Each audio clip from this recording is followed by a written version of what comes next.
As another sort of LeBron game. Dennis standing out in that one. Dennis, leading you in points tonight. Why is Dennis so good at these games? I mean, when you put him in a position where he can lead the charge, he can set the tone. We saw it all summer with his national team. He thrives in those positions, and whoever's suiting up with him, he wants to put us in a position where we can win.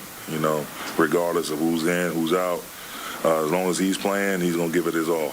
So you just saw that tonight. That was on full display. He's not afraid of elite competition. He's not afraid of the waning moments of a game. A big time in a game finisher.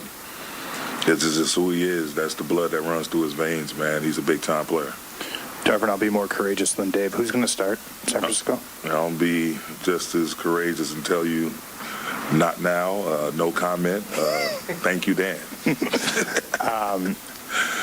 As you guys try to get AD back to kind of full AD, what do you think? Is it just a matter of time for him? Legs? What are you seeing from him right now in terms just of rhythm, man? Just touch, rhythm. Reconfiguring those spots where he's really effective at, and make no mistake about it, that's a hell of a team across the hall over there. They're who they are for a reason. That's a well-oiled machine, and top 5 defensive team in the league. So tonight, it was having Brooke out there, Giannis, aggressive Drew, Wesley. I mean, they've got guys that can really lock down defend and also help defend at an elite level. But still, he walks out 23-16. So it's just a matter of him. I thought he had some unforced turnovers, and that's just a matter of him continuing the process of getting into a rhythm. All right, that's Lakers head coach Darvin Ham right there. Lakers lose, final score 115-106. One thing to kind of make note of here, 3 more games before the All-Star break for the Lakers, and they have 31 losses, which is 2 to 3 games more than any of these teams in front of them. So keep that one in mind. Just kind of shows how critical it's going to be for the Lakers. We come back, we'll take some of your phone calls, plus we'll get a chance to hear from Anthony Davis. Stay right here. This is the Pizza Hut Lakers postgame show on 710 ESPN. Hey everybody, what's up? It's Cap. I'm out here at the pool at Yamava. Now, this place is going to go crazy on Sunday with the big game. I'm going to explain why.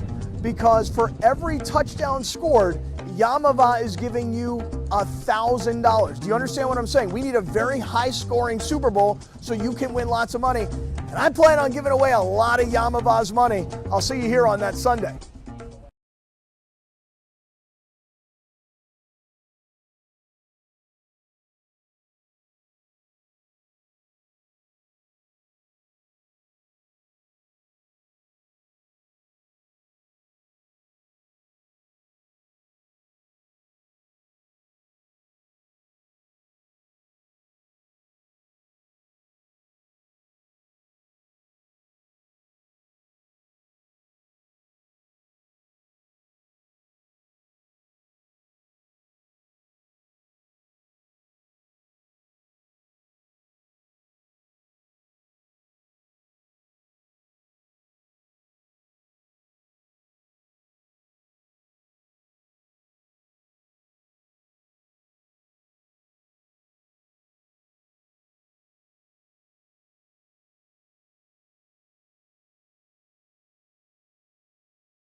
By Pizza Hut. Try the new Detroit style from Pizza Hut.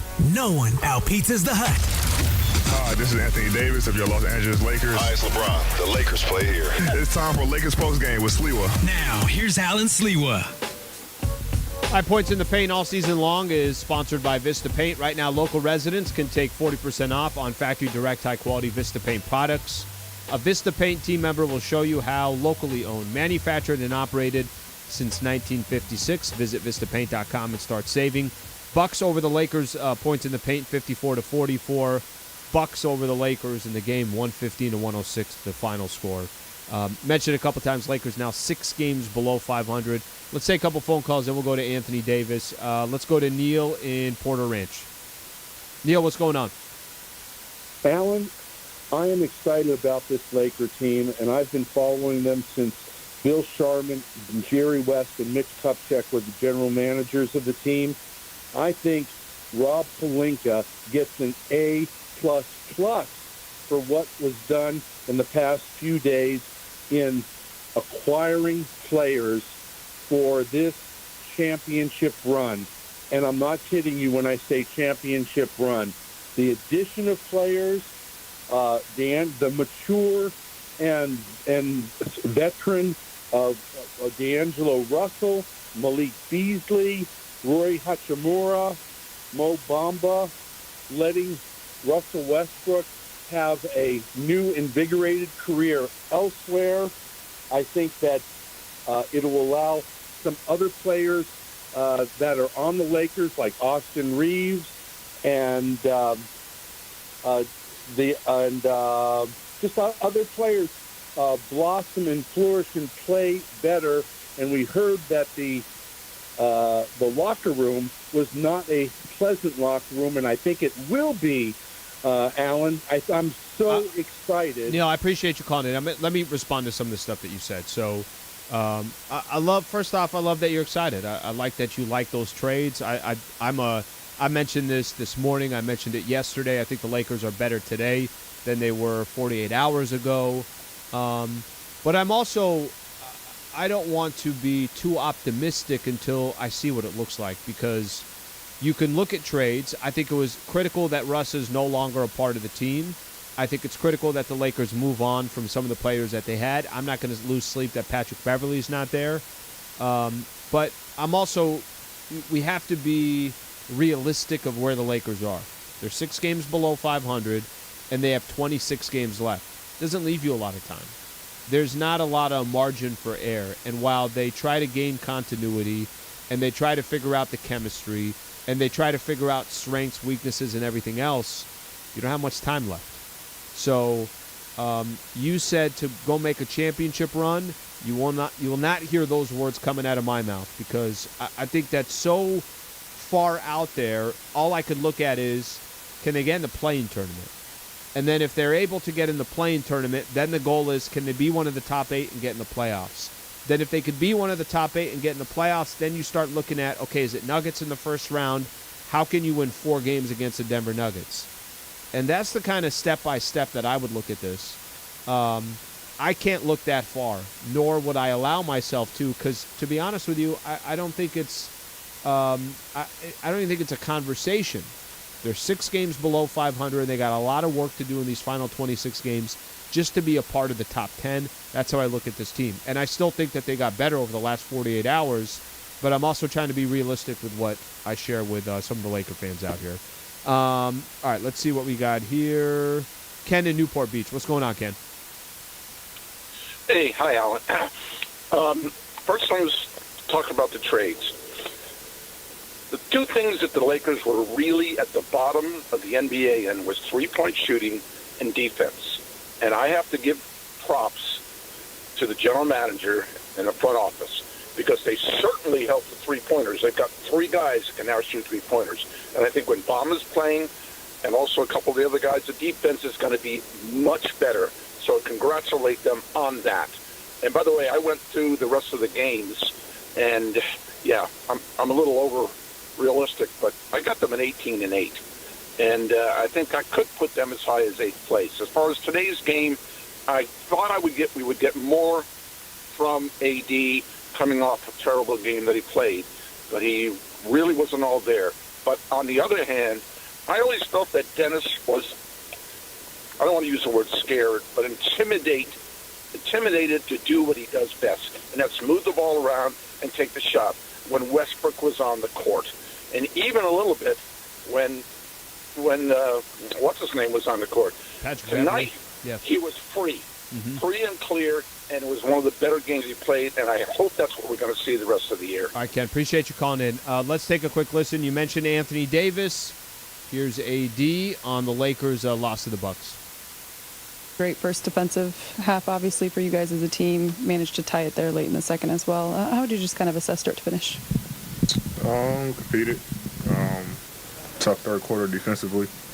We gave up 38 points in the third quarter, which was ultimately the X factor in the game.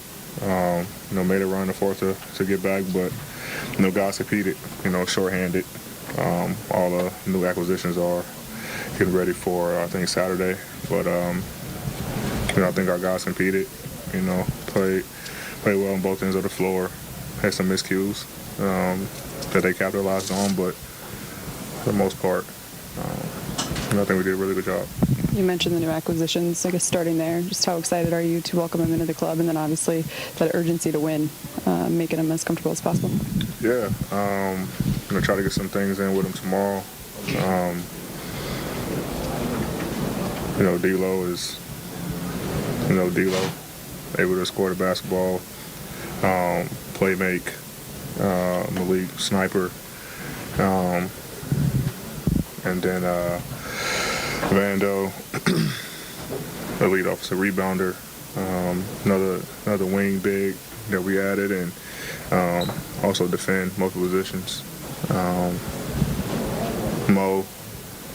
We got more, right? Yeah, okay. Make sure nothing happened while the game was going on. Someone passed you a study sheet. Yeah, I didn't see him, so I didn't. Big with stretch the floor. Also, shot blocker, rim protector. So, just trying to get these guys acclimated pretty quickly. Excited to make a run. AD, want to go back a little bit. Tuesday. No, you don't want to talk about that? No, y'all, come on now. I mean, people want to. No, you don't. Come on now. Y'all know me and Braun's relationship. Y'all know me and Braun's relationship. No, I mean, I don't think that. I was just wondering what you. Nothing. Sad about the game. I mean, we losing to the Oklahoma City Thunder, a game we needed, and I was pissed off that we were losing. It's that simple. I mean, it's nothing had to do with Braun. He knows that. I mean, everybody else is outside looking in, and that's their opinion. But I was pissed off that we were losing the game. Did he talk specifically about what some of the different guys can do, but sort of in a more big picture sense, do you think that a reset for this room is good? Can it be a positive as you guys hit the stretch of new energy, some new bodies, new faces? I just got to put everything together. Obviously, we know what we have on paper. Got to put it to the floor. We're behind the 8 ball, so we got to do it with some urgency. I know these guys coming in are, ready to get going, and tonight all these guys were just saying that they're ready to play. So Saturday will be our first game together, and we're just trying to chip away at it before All-Star. We got 3 games. Try to go 3-0, and then you get a break and get other guys back, and everybody get a break and let their bodies heal, and then come back and make another push. What's the message when guys come into this room, they see yourself, they see LeBron, and there's maybe a sense of deference and stuff like that, but I'm guessing you don't want these guys to defer when they get here. You want them to we need them to be who they are. I mean, we need Malik coming in, shooting the ball, D'Lo, scoring, playmaking, Vando doing what he's doing, defensive end, offensive rebounds, Mo stretching the floor, rim protecting, and we don't need anyone to be something they're not, or coming in and like, oh, Bron, AD, whoever, also whoever, we need them to come in and be, who they are. Do you think these moves will fill some much-needed holes when you guys are making the push for the playoffs? Yeah, I don't know. We haven't played a game together, practice, nothing, so I'm not sure. Like I say, on paper, we look complete.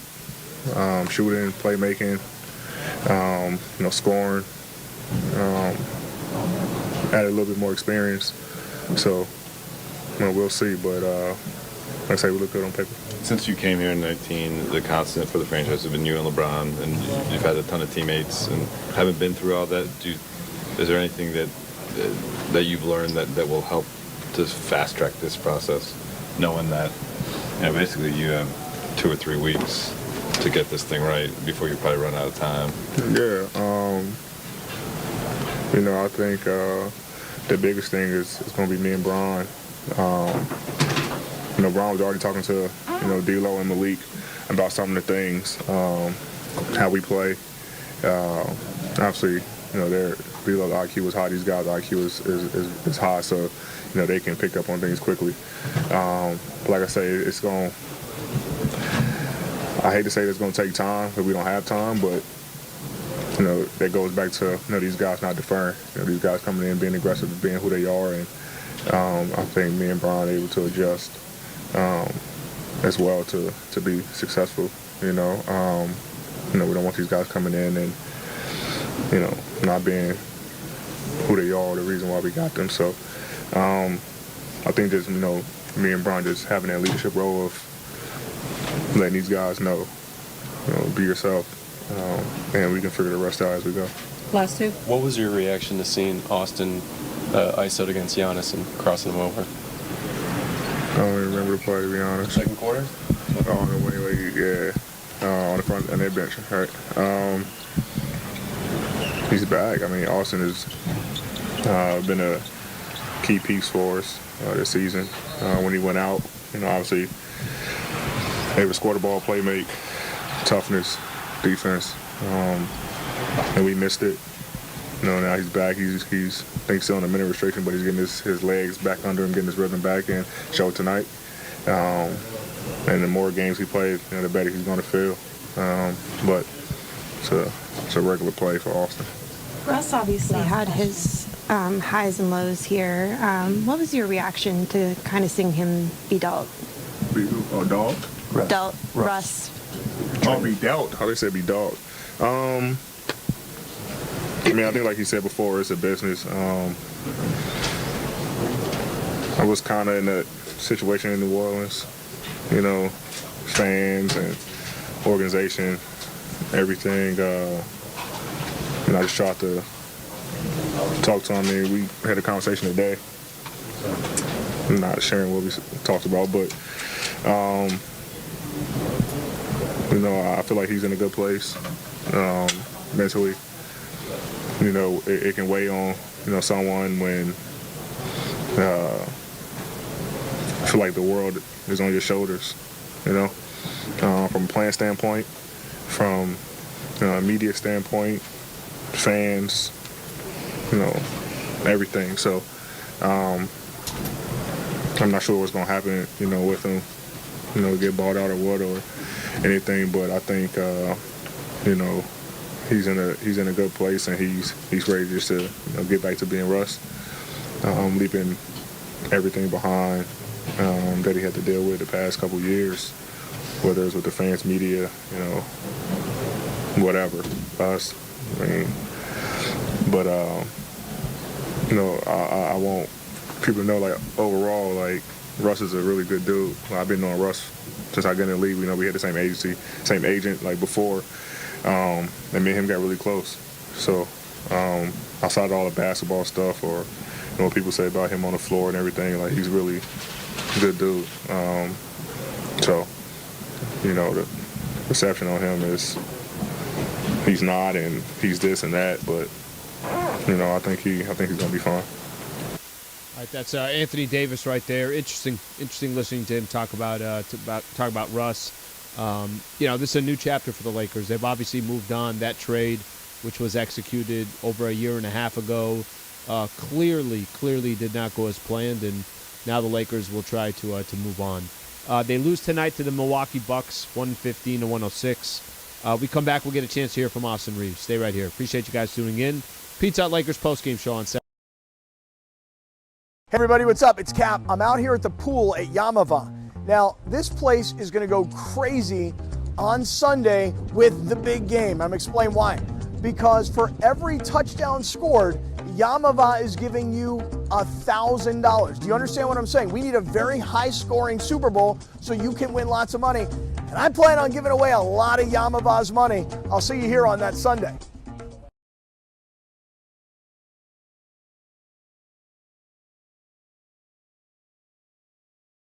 Yo, what's going on, everybody? Hey, we're in the 909. You can see it right here. Food, beer, fandom here at Yamava. I'm going to tell you this, that on the day of the big game, right here in the 909, for every touchdown scored, we're giving away $1,000. They should never have done this with me, because I'm like, yo, now I want to give away a whole bunch of your money. $1,000 per touchdown on the day of the big game. We'll see you here at the 909 out here at Yamava.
And your reaction on the Lakers line.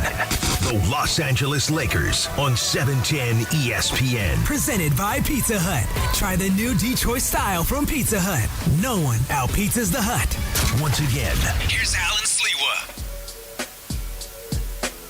Lakers lose to the Milwaukee Bucks, 115-106, the final score. Dan in Inglewood. What's going on, Dan? Hey, how's it going, Alan? Thanks for taking my call. You got it. Just wanted to shout out Walker and Reeves for showing up tonight after being involved in the trade rumors and whatnot, and shout out to Schroeder. But I just kind of wanted to see what you thought about AD and sort of his role as, 1A, 1B, whatever you want to call it, and just kind of as the de facto leader for the game tonight. Didn't really get what you would want to see from him. So thoughts on him? I know he's coming back from injury and still, we're that.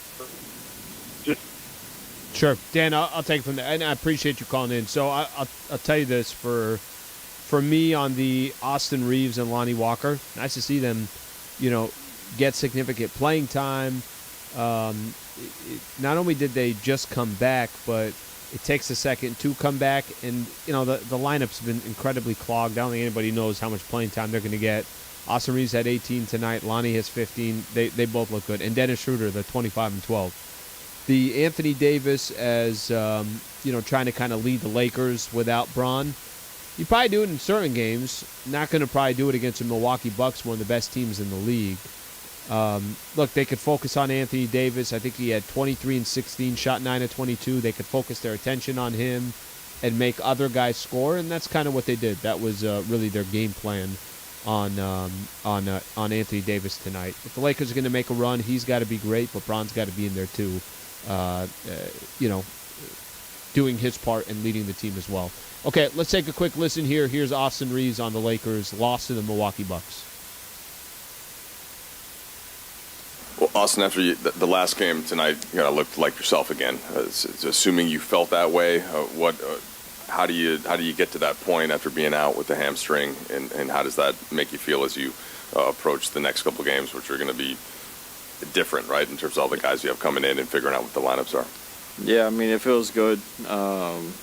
Obviously, wish we won, but I was out for I think a little over a month, so your wind goes a little bit, your legs go, so it was nice to get out there in the OKC game and kind of get that first win kind of out of the way in the first couple minutes, and then tonight I just felt like it was another game. I felt like my wind was well, and I felt like we played really good basketball as well.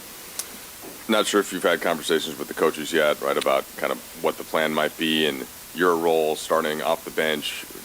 Russell comes in, Beasley comes in, Bev goes out, Russ goes out. It's just different right there. How do you see that, and how do you try to focus on that as to what, to the best of your ability?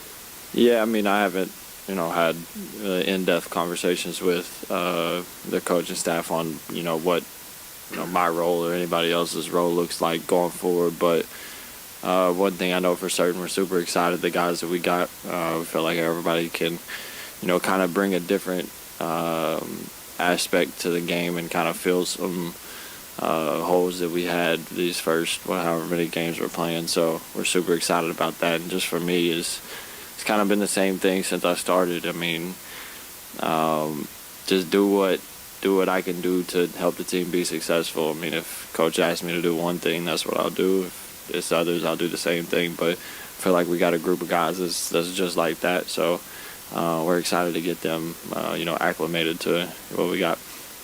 Just quick one for me, the crossover on Giannis. What did you see? At what point did you decide to go to that move? And what did you think of how it worked out? It was just a basketball instinct. Honestly, I seen him in front of me, and I was waiting for AD to come set a screen, but he kind of stopped for a second, and then I was like, well, I gotta make a play somehow. So good move, it worked, and it was a layup. Hey, Austin. Looked like there was a different vibe out there. I don't know if it was because of the trade deadline or not, but now that the deadline is passed and you guys know that you're going to be here, just how much, is that like a weight lifted off your shoulders, or how does that feel? It's kind of tough to explain.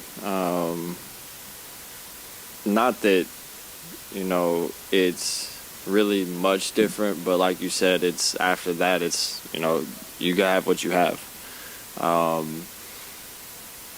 And I agree. I felt like, we caught a good vibe out there, playing the right way, doing the right things, and the energy was good as well. So, we just look to continue to do those things, but I'm super excited with what we did tonight, how we competed. Hey, Austin. I was going to ask about the Giannis crossover, but I'll improvise here. Not basketball related, what's the state of your golf game? What are your favorite golf courses in LA? And will you be at Riviera in a couple weeks? If I have time, yes, definitely will be there. Yeah. Love golf. I played Riv once. Beautiful course, shot a 78. It's all right. Yeah, could have been a little better, had a little short game mishaps, but Riv's up there, Hillcrest is up there. I play Angeles National a lot. I honestly play anywhere. Love golf, love the mental aspect of it. It's a good getaway for basketball, just to clear your mind, because you don't think of anything else but the task in hand. I noticed a few that is Austin Reeves right there. I know he's going to break down his entire golf game, but it's important obviously to have Austin Reeves back. it's important to hopefully on Saturday have a number of these players that the Lakers just traded for back in the lineup. Important to get Braun back in that lineup, but Lakers lose tonight 115-106. Quick shout out here. Thank you to Michael Funches, Wilbert Flores, and Brian Cohen. Thank you to our social team, Josh Martinez and Cody Liu. Our next game is coming up on Saturday. I mentioned the Lakers will be up in Golden State, or up in San Francisco, taking on the Golden State Warriors. Local coverage will begin at 4. Tip-off is set for 5:30. Thank you so much for being a part of the show. Everybody that was on our social platforms as well. Lakers, again, coming up on Saturday. I'm Alan Sliwa. This has been the Pizza Hut Lakers postgame show on 710 ESPN. Thank you for listening to Lakers Basketball Tonight. Game 56 of the season is in the books. Lakers Basketball on ESPN LA is sponsored by Subaru of Glendale, the #1 volume Subaru dealer in California. Lakers Basketball, delivered by new melts from Pizza Hut. Cheesy, crispy, and loaded with toppings for just $6.99. Enough for 2, price for 1. New Pizza Hut melts, only at Pizza Hut. Presented by Call Jacob.